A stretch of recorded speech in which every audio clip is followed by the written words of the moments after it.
আজ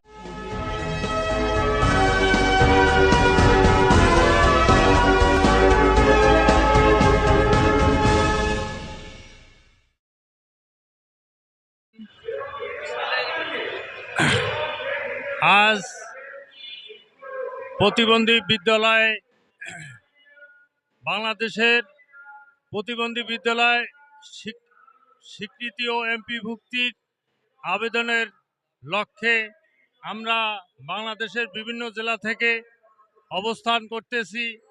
গতকাল থেকে এ যাবত আমাদের এই সমাবেশে সরকারের পক্ষ থেকে এ যাবত আমাদের এখানে কোনো লোকজন আসেনি।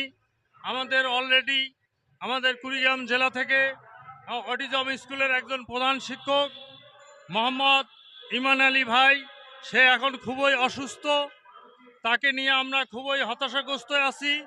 এ যাবত আমাদের এখানে কোনো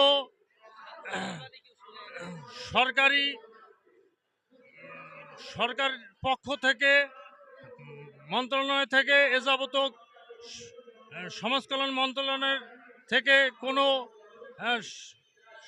সান্ত্বনার বাণীও আমরা এ যাবত পাইনি।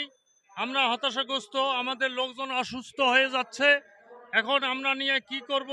আমাদের এই শিক্ষক কর্মচারীদের নিয়ে আমরা বিপদগ্রস্ত রাস্তার মাঝে আমরা রাস্তায় বসে আছি। আমরা না খেয়ে মারা যাব।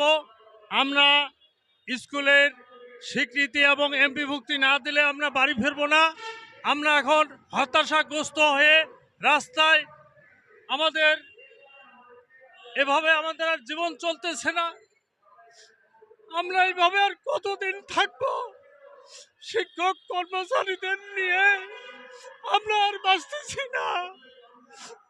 আমাদেরকে কে বাঁচাবে? আমরা এইভাবে আর কতদিন থাকবো রাস্তাঘাটে শুয়ে?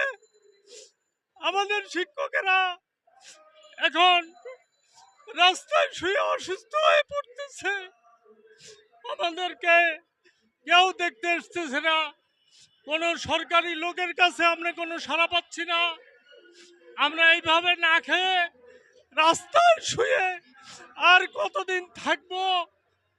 আমরা স্বীকৃতি এমপিও ভুক্তি না হওয়া পর্যন্ত আমরা বাড়ি ফিরবো না। আমাদের এইভাবে দীর্ঘ 2007 সাল থেকে আমরা এই স্কুলে শিক্ষক কর্মচারী নিয়ে আমরা বিনা বেতনে আমরা স্কুল পরিচালনা করে আসতেছি। ইতিমধ্যে আমাদের শুধু সমাজ কল্যাণ মন্ত্রণালয় থেকে আশার বাণী দিয়ে দিচ্ছে, আমরা দেখতেছি, আমরা স্কুল দেব।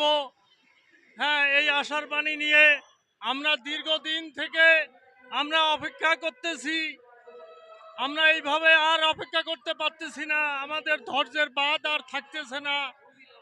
অবিলম্বে সারা বাংলাদেশের অটিজম স্কুলের যে সমস্ত স্কুলগুলো পরিদর্শন করে এ যাবত প্রতিবেদন সমাজ কল্যাণ মন্ত্রণালয়ে দাখিল হয়েছে, আমরা অবিলম্বে ওই স্কুলগুলোর স্বীকৃতি এবং এমপিভুক্তির আবেদনের লক্ষ্যে আমরা আজকে এই প্রেস ক্লাবের সামনে আমরা শিক্ষক হয়ে রাস্তা মাঠে ঘাটে আমরা অসুস্থ হয়ে পড়তেছি।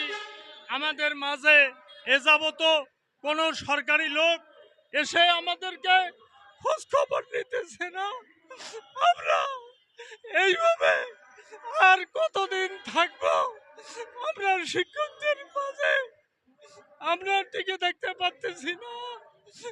আমাদের রোগী এখন অসুস্থ। আমরা কিভাবে থাকবো? এই স্কুলগুলো নিয়ে কিভাবে টিকে থাকবো? আমাদেরকে আর বাঁচার সুযোগ দিচ্ছে না সরকারের পক্ষ থেকে। আমরা কোনো সহযোগিতা পাচ্ছি না। আমরা নদী ভাঙনের মতো সমস্ত স্কুল ধসিয়ে যাওয়ার পথে। আমরা আজ 2007 সাল থেকে এ যাবত শিক্ষকদের নিয়ে, বাচ্চাদের নিয়ে স্কুল পরিচালনা করে আসতেছি। আমরা আর স্কুল নিয়ে থাকতে পারতেছি না। আমরা এখন অসুস্থ হয়ে পড়তেছি, আমাদের চিকিৎসা নেই, খাবার নেই। আমরা দূর দূর দূরান্ত থেকে আমরা কিভাবে এইভাবে আমরা চলবো, কিভাবে আমরা বাড়িতে ফিরবো, আমাদের বাল বাচ্চাকে কিভাবে কৈফিয়ত দেবো? আমরা বারবার এই সমাবেশে আসতেছি, আমরা কোনো সমাধান পাচ্ছি না। আমাদেরকে কোনো স্বীকৃতি এমপিভুক্তি দেওয়ার নামে পায়তারা করতেছে সমাজ কল্যাণ মন্ত্রণালয় থেকে। বারবার আমরা এইভাবে বাধাবিঘ্ন হয়ে বাড়ি ফিরে যাচ্তেছি, আমাদের কোনো সমাধান দিচ্ছে না। এই বলে